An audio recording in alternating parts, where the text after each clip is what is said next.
आऊज़ु बिल्लाहि मिनश्शैतानिर्रजीम बिस्मिल्लाहिर्रहमानिर्रहीम। अस्सलाम वालेकुम।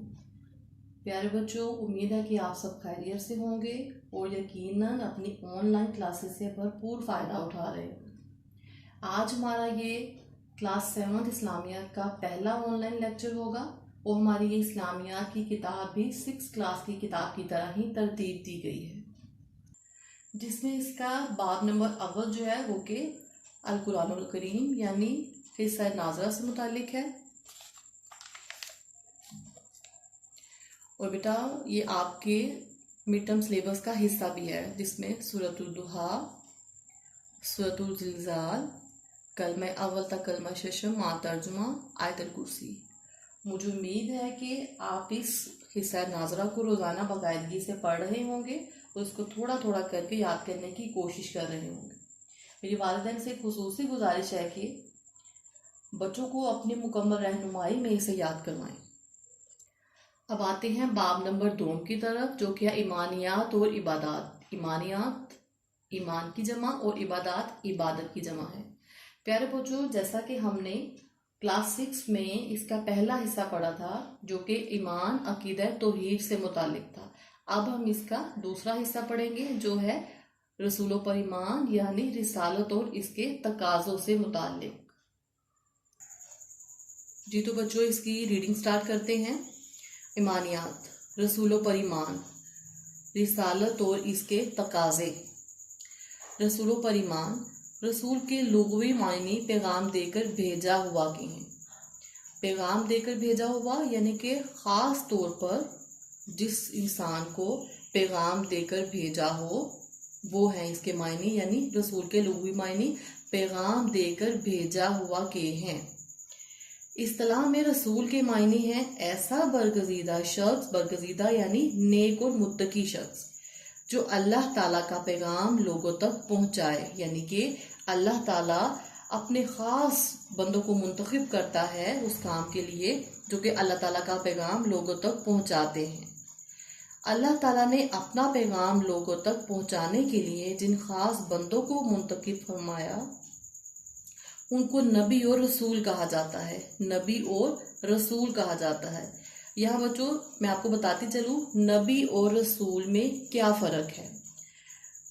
नबी अल्लाह ताला की तरफ से अल्लाह ताला के अहकामात को लोगों तक पहुँचाने के लिए आते हैं, यानी नबी को जो वही की जाती है अल्लाह ताला की तरफ से वो उस वही को लोगों तक पहुँचाते हैं।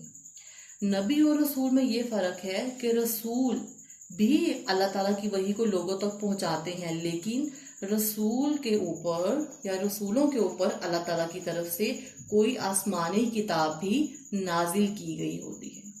और रसूल जो है वो दुनिया में जब आता है तो वो कोई नई शरीयत लेके आता है। आप कह सकते हैं कि रसूल नबी हो सकता है, लेकिन नबी रसूल नहीं हो सकता, क्योंकि रसूल को नबी की बानिस्बत बुलंद दर्जा दिया गया है। कुरान मजीद में नबी और रसूल दोनों अल्फाज इस्तेमाल हुए हैं। अल्लाह ताला ने इंसानों की हदायत के लिए, यानी हदायत उनकी रहनुमाई के लिए, उनको अच्छे और बुरे में तमीज़ सिखाने के लिए कमोबेश 1,24,000 अंबिया और रसूलों को मबऊस फरमाया है। नबियों की तादाद काफ़ी ज़्यादा है, जबकि रसूलों की तादाद जो है वो मखसूस है। सिलसिला नबूवत और रिसालत हज़रत आदम अलैहिस्सलाम से शुरू हुआ और हज़रत मुहम्मद सल्लल्लाहु अलैहि वसल्लम पर ख़त्म हो गया। यानी कि अल्लाह ताला ने जो सिलसिला नबूवत और रिसालत शुरू किया वो हज़रत आदम अलैहिस्सलाम से शुरू किया और उसको मुकम्मल किया, उसको ख़त्म किया हज़रत मोहम्मद मुस्तफ़ा सल्लल्लाहु अलैहि वसल्लम पर। और याद रखें बेटा कि नबूवत और रसालत जो है वो अल्लाह ताला अपने ख़ास बंदों को, जिनको अल्लाह ताला ने मुंतखब किया होता है, उनको अता फरमाता है। कोई भी इंसान दुनिया में कितनी भी कोशिश करे, कितनी भी इबादत कर ले, اس کو کبھی بھی نبی اور رسول کا درجہ نہیں مل سکتا۔ جیسے زندگی میں ہم بہت سارے مقاصد حاصل کرنے کے لیے کوشش کرتے ہیں اور ہم اپنے ان مقاصد کو حاصل بھی کر لیتے ہیں، لیکن نبی اور رسول کا جو درجہ ہے وہ اللہ تعالیٰ کی جتنی بھی زیادہ عبادت کی جائے اس سے نہیں ملتا۔ یہ درجہ اللہ تعالیٰ نے اپنے خاص جن بندوں کو منتخب کیا ہوتا ہے، نبوت اور رسالت کا انعام اللہ تعالیٰ انہی کو عطا فرماتا ہے۔ آپ صلی اللہ علیہ وآلہ وسلم اللہ تعالیٰ کے آخری رسول ہیں۔ آپ صلی اللہ علیہ وآلہ وسلم کے بعد کوئی رسول یا نبی نہیں آئے گا۔ اس عقیدے کو عقیدہ ختم نبوت کہتے ہیں، یعنی کہ ہر مسلمان کا یہ عقیدہ ہے، یہ یقین ہے کہ آپ صلی اللہ علیہ وآلہ وسلم اللہ تعالیٰ کے آخری رسول ہیں اور آپ صلی اللہ علیہ وآلہ وسلم کے بعد کوئی نبی نہیں آئے گا۔ اور اگر کوئی انسان اس چیز کا دعویٰ کرتا ہے تو وہ کافر ہے، کیونکہ اللہ تعالیٰ نے یہ بات واضح طور پہ فرما دی، جیسے کہ اللہ تعالیٰ کا ارشاد ہے مَا كَانَ مُحَمَّدٌ أَبَا أَحَدٍ مِّن رِجَالِكُمْ وَلَكِنَّ رَسُولَ اللَّهِ وَخَاتَمَ النَّبِيِّينَ۔ محمد صلی اللہ علیہ وآلہ وسلم تمہارے مردوں میں سے کسی کے والد نہیں ہیں، بلکہ اللہ کے رسول اور آخری نبی ہیں۔ تمام انبیاء اور رسولوں پر بلا تفریق ایمان لانا مسلمان ہونے کے لیے ضروری ہے، یعنی کہ ایک مسلمان کا ایمان صرف یہ نہیں کہ وہ حضرت محمد مصطفیٰ صلی اللہ علیہ وآلہ وسلم پر اگر یقین رکھتا ہے تو وہ کہے کہ اس کا ایمان مکمل ہو گیا، بلکہ اس کو تمام انبیاء کرام جو اللہ تعالیٰ کی طرف سے اس کا پیغام لے کے دنیا میں آئے ان پر بھی ہمارا ایمان لانا بہت ضروری ہے، اسی سے ہمارا ایمان مکمل ہوتا ہے۔ وہ سب اللہ تعالیٰ کے منتخب نیک معصوم یعنی گناہوں سے پاک اور برگزیدہ بندے تھے۔ ان سب نے اللہ تعالیٰ کی وحدانیت کا درس دیا، برے کاموں سے بچنے اور نیک کام کرنے کی تلقین کی کہ نیک کام کرنے کی طرف ہماری رہنمائی کی کہ ہمیں نیک کام کرنے چاہیے، اور تقوی یعنی برائی سے بچنا، نیکی کی راہ اختیار کرنے کی ہدایت کی، تاکہ آخرت میں کامیابی و کامرانی حاصل ہو سکے۔ یعنی کہ اگر ہم چاہتے ہیں کہ ہمیں دنیا کے ساتھ آخرت میں بھی کامیابی و کامرانی ملے تو پھر اس کے لیے ضروری ہے کہ ہم نیکی کے کام کریں، تقوی کو اختیار کریں، جن احکامات کا اللہ تعالیٰ نے حکم دیا ہے ان کو کریں، اور جن احکامات کے تحت ہمیں جن کاموں کو نہ کرنے کا حکم دیا گیا ہے ان سے ہم رک جائیں، پھر ہی ہم دنیا اور آخرت دونوں میں کامیابی و کامرانی حاصل کر سکتے ہیں۔ رسالت کے تقاضے۔ رسالت کے تقاضے درج ذیل ہیں۔ محبت رسول صلی اللہ علیہ وآلہ وسلم، یعنی کہ آپ صلی اللہ علیہ وآلہ وسلم سے محبت رسول رسالت پر ایمان کا اہم تقاضا ہے، یعنی کہ اگر ہم آپ صلی اللہ علیہ وآلہ وسلم سے محبت رکھتے ہیں تو ہم کہہ سکتے ہیں کہ ہمارا رسالت پر ایمان مضبوط ہے، کیونکہ رسالت پر ایمان تبھی مضبوط ہوتا ہے جب ہم آپ صلی اللہ علیہ وآلہ وسلم سے محبت رکھتے ہیں، یعنی کہ اس کے لیے ضروری ہے آپ صلی اللہ علیہ وآلہ وسلم سے محبت کرنا، اور وہ سب سے بڑھ کر محبت کرنا۔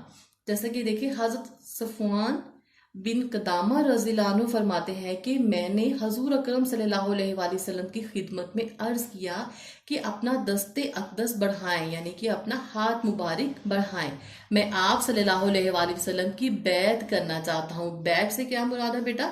جس طرح سے آپ وعدہ کرتے ہیں کسی کے ساتھ، کبھی آپ اپنی والدہ کے ساتھ، کبھی دوست کے ساتھ وعدہ کرتے ہیں کہ ہم جھوٹ نہیں بولیں گے یا ہم برا کام نہیں کریں گے، کچھ بھی اس طرح سے جب آپ وعدہ کرتے ہیں تو پھر آپ اس کا پا سکتے ہیں، اس کے مطابق کام کرنے کی کوشش کریں ہیں کہ آپ کی والدہ آپ سے ناراض نہ ہو، آپ کا دوست آپ سے ناراض نہ ہو۔ اسی طرح سے وعدہ جو ہے اس سے مراد ہے یعنی بیعت کرنا، وعدہ کرنے کو ہی کہا جاتا ہے۔ تو آپ صلی اللہ علیہ وآلہ وسلم نے اپنا دست اقدس بڑھایا۔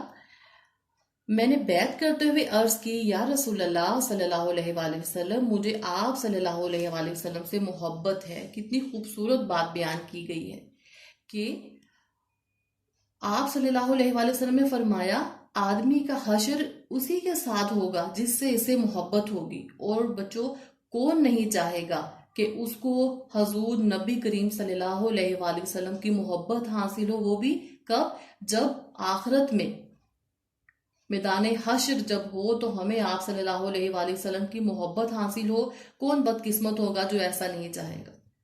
हर मुसलमान की ख्वाहिश होगी कि उसको आप सल्लल्लाहु अलैहि वसल्लम से मोहब्बत हो। तो इसलिए हमारी आप सल्लल्लाहु अलैहि वसल्लम से मोहब्बत हमारे तमाम जो रिश्तेदार हैं, चाहे हमारे वालिदैन हैं, हमारे बहन भाई हैं, हमारे दोस्त अहबाब हैं, सबसे बढ़कर हमें नबी करीम हजरत मोहम्मद मुस्तफ़ा सल्लल्लाहु अलैहि वसल्लम से मोहब्बत होनी चाहिए। एक और हदीस में फरमाया, तुम में से कोई शख्स इस वक्त तक ईमानदार नहीं हो सकता जब तक मुझे अपनी जान से भी बढ़कर महबूब ना रखे।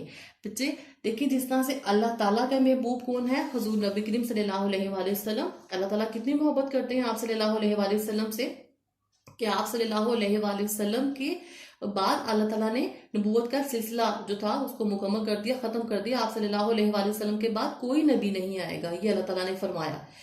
अल्लाह ताला आप सल्लल्लाहु अलैहि वसल्लम को महबूब रखते हैं। तो इस तरह से हर मुसलमान को चाहिए कि उसको हर दुनियावी कोई भी रिश्ता हो उससे बढ़कर जो है आप सल्लल्लाहु अलैहि वसल्लम से मोहब्बत होनी चाहिए। और एक ये चीज, क्योंकि हम आखिरी उम्मत हैं और हम हैं उम्मत हजूर नबी करीम सल्लल्लाहु अलैहि वसल्लम की, इस हवाले से भी हमारी मोहब्बत, हमें बाकी भी तमाम अंबिया कराम से बहुत मोहब्बत है, लेकिन हमारी मोहब्बत नबी करीम सल्लल्लाहु अलैहि वसल्लम से, उन सब से कुछ क्या बहुत ज्यादा है। तो इस वजह से कहा गया है कि कोई शख्स इस वक्त तक ईमानदार नहीं हो सकता कि जब तक मुझे अपनी जान से भी बढ़कर महबूब ना रखे। ताज़ीम रसूल सल्लल्लाहु अलैहि वसल्लम, ताज़ीम से मुराद एहतराम, अदब। रिसालत का दूसरा तकाजा ताज़ीम रसूल सल्लल्लाहु अलैहि वसल्लम को करार दिया गया है। कुरान मजीद में अल्लाह ताला का इरशाद है, जो लोग आप सल्लल्लाहु अलैहि वसल्लम पर ईमान लाएं, आप सल्लल्लाहु अलैहि वसल्लम की ताज़ीम करें, आप सल्लल्लाहु अलैहि वसल्लम की मदद करें और इस नूर की पैरवी करें जो आप सल्लल्लाहु अलैहि वसल्लम के साथ उतारा गया है, वही लोग कामयाब होने वाले हैं। यानी कि आप सल्लल्लाहु अलैहि वसल्लम की ताज़ीम करें, उनका अदब एहतराम करें और आप सल्लल्लाहु अलैहि वसल्लम की इस नूर की पैरवी करें, यानी कि वो पैगाम जो अल्लाह ताला ने आप सल्लल्लाहु अलैहि वसल्लम को अता किया और आप सल्लल्लाहु अलैहि वसल्लम ने तमाम मुसलमानों में उस पैगाम को पहुंचाया। तो जरूरी है कि हम उन सब के ऊपर अमल करें, आप सल्लल्लाहु अलैहि वसल्लम की ज़ात अक़दस की पैरवी करें, तो फिर वही लोग जो हैं वो कामयाब होने वाले हैं, दुनिया में भी और आखिरत में भी। बारगाह रिसालत में मामूली सी बेअदबी सारी जिंदगी के नेक अमाल को गारत कर देती है, खत्म कर देती है। यहाँ तक कि इंसान दौलत ईमान से भी महरूम हो जाता है। सब नबियों की ताज़ीम जरूरी है, यानी हजरत आदम अलैहिस्सलाम से लेकर हजरत मोहम्मद मुस्तफ़ा सल्लल्लाहु अलैहि वसल्लम तक जितने भी अंबिया कराम तशरीफ लाए हैं, हमारा सब पर ईमान, सबको हक और सच मानना जरूरी है। नुसरत रसूल सल्लल्लाहु अलैहि वसल्लम, नबी करीम सल्लल्लाहु अलैहि वसल्लम के अहकाम और तालीमात की तरवीज, यानी उसकी जो तबलीग है, अशात, उसकी नशर व अशात और अमली नफाज के लिए जद्दोजहद और कोशिश करते रहना। यानी कि हमें चाहिए कि हम हजूर नबी करीम सल्लल्लाहु अलैहि वसल्लम ने जो अहकामात हमें दिए हैं, जिन बातों के करने के बारे में, जिन तालीमात के बारे में हमें हुक्म दिया है, हम ना सिर्फ उन पे खुद अमल करें बल्कि कोशिश करते रहें कि दूसरों को भी सिर्फ उस बात को समझाए नहीं, उनको बताए नहीं, बल्कि अमली तौर पर भी करने की और करवाने की कोशिश करें। ये ईमान का तकाजा है, यानी इससे हमारा ईमान मुकम्मल होता है। यही अमल नुसरत रसूल सल्लल्लाहु अलैहि वसल्लम है।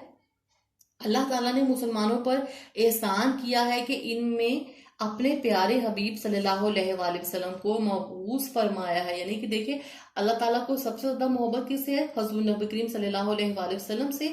तो अल्लाह ताला ने हम पर ये एहसान किया कि हमारे ऊपर आप सल्लल्लाहु अलैहि वसल्लम को मबूस फरमाया, जो कि हमारे लिए दीन इस्लाम की तालीमात को लेकर आए। अब तमाम मुसलमानों का फर्ज है कि हजूर अकरम सल्लल्लाहु अलैहि वसल्लम अब तमाम मुसलमानों का फर्ज है कि हजूर अकरम सल्लल्लाहु अलैहि वसल्लम के दीन की खातिर सहाबा कराम रज़ियल्लाहु अन्हुम की तरह हर तरह की कुर्बानी पेश करें। यानी कि अब हम मुसलमानों का फर्ज है कि जिस तरह से बच्चों हम लोग पढ़ते हैं, जिस तरह से हम जानते हैं कि सहाबा कराम रज़ियल्लाहु अन्हुम ने कभी भी किसी मुश्किल, किसी मुसीबत, किसी भी मौका पर हजूर अकरम सल्लल्लाहु अलैहि वसल्लम के साथ को कभी नहीं छोड़ा। इसी तरह से हमें भी चाहिए कि हजूर अकरम सल्लल्लाहु अलैहि वसल्लम के लिए, उनकी खातिर جس طرح سے بھی ہو سکے جب بھی کبھی ہمیں ضرورت پڑے تو ہر طرح کی قربانی کو پیش کرنے سے دریغ نہ کریں۔ اطاعت و اتباع رسول صلی اللہ علیہ وآلہ وسلم۔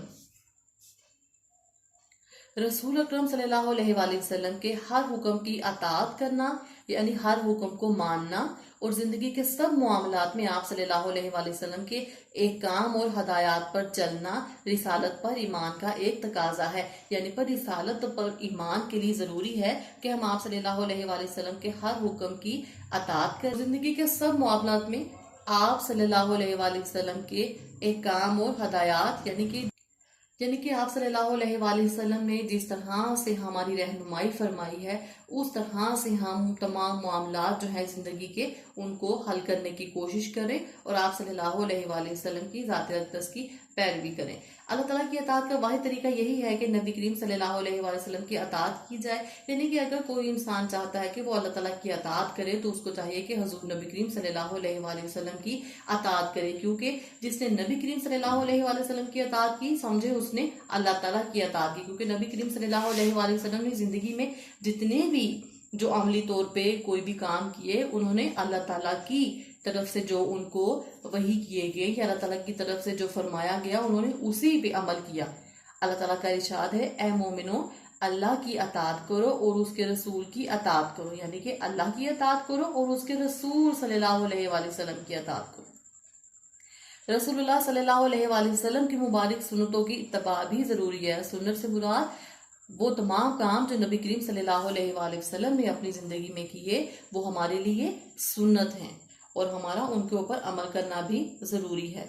اطاعت کا تعلق قولی احکام سے ہے۔ قولی احکام سے مراد کوئی آپ کو کوئی بات کہے اور آپ اس کو سن لیں، اس سے تعلق ہوتا ہے قولی احکام کا، مگر اتباع کا تعلق عملی ہدایات ہے۔ لیکن اتباع کا تعلق کیسے؟ عملی ہدایات یعنی کہ عملی طور پر اس کو کر کے دکھانا، اس کو اپنی زندگی کا اپنے معمولات کا حصہ بنا لینا اور اسوہ حسنہ کے ساتھ ہے، یعنی کہ حضور صلی اللہ علیہ وآلہ وسلم کی زندگی کی جو بہترین مثال ہے اسوہ حسنہ یعنی بہترین مثال، اس کے ساتھ ہمیں اپنی تمام جو معاملات ہیں اس کے مطابق کرنے ہیں۔ اللہ تعالیٰ کا ارشاد ہے، تو میری اتباع کرو اللہ تعالیٰ تم سے محبت کرے گا۔ تو اللہ تعالیٰ کی محبت حاصل کرنے کے لیے کیا ضروری ہے کہ اللہ تعالیٰ کے حضور نبی کریم صلی اللہ علیہ وآلہ وسلم سے محبت کی جائے۔ رسالت پر صحیح ایمان کے حامل وہی لوگ ہیں جو رسالت کے تقاضوں کو پورا کرتے ہیں، جو رسالت کے تقاضوں کو پورا کرتے ہیں، یعنی جو کام ہمارے لیے ضروری ہیں، جس طرح سے ہمارے اوپر نماز فرض ہے، روزہ فرض ہے، تو ہم وہ سارے کام کرتے ہیں، اس طرح سے رسالت کے تقاضوں کو پورا کرنے کے لیے بھی ہمارے لیے ضروری ہے کہ صحیح ایمان اگر ہم چاہتے ہیں کہ ہمیں نصیب ہو تو پھر ہم ان تمام چیزوں پر عمل کریں، ان تمام باتوں پر عمل کریں جو حضور نبی کریم صلی اللہ علیہ وآلہ وسلم نے ہمارے لیے فرمائی ہیں۔ اس لیے سب مسلمانوں کو چاہیے کہ رسالت کے تقاضوں کو عملی طور پر اپنائیں، یعنی کہ اپنی زندگی کا اپنے معمولات کا حصہ بنائیں۔ دنیا اور آخرت میں کامیابی اور سرخروئی رسالت کے تقاضوں پر عمل کرنے سے ہے، یعنی دنیا اور آخرت دونوں میں جو انسان کامیابی اور کامرانی چاہتا ہے تو اس کو چاہیے کہ رسالت کے تمام تقاضوں کو پورا کرے۔ ہمیں چاہیے کہ اسلام کے عالمگیر اور آفاقی پیغام کو ساری دنیا تک پہنچانے کی کوشش کرے، یعنی کہ آپ صلی اللہ علیہ وآلہ وسلم کی جو تعلیمات ہیں ان پر نہ صرف خود عمل کریں بلکہ ساری دنیا تک ان کو پہنچانے کی کوشش کریں۔ جی تو بیٹا آج کا ہمارا سبق نمبر 1 جو کہ ہے رسالت کے تقاضے، یعنی رسولوں پر ایمان، رسالت کے تقاضے مکمل ہوا۔ مجھے امید ہے کہ آپ کو اس کی بہت اچھی سمجھ آئی ہوگی۔ انشاءاللہ نیکسٹ سبق کے ساتھ آپ سے پھر ملاقات ہوگی، تب تک کے لیے اللہ حافظ۔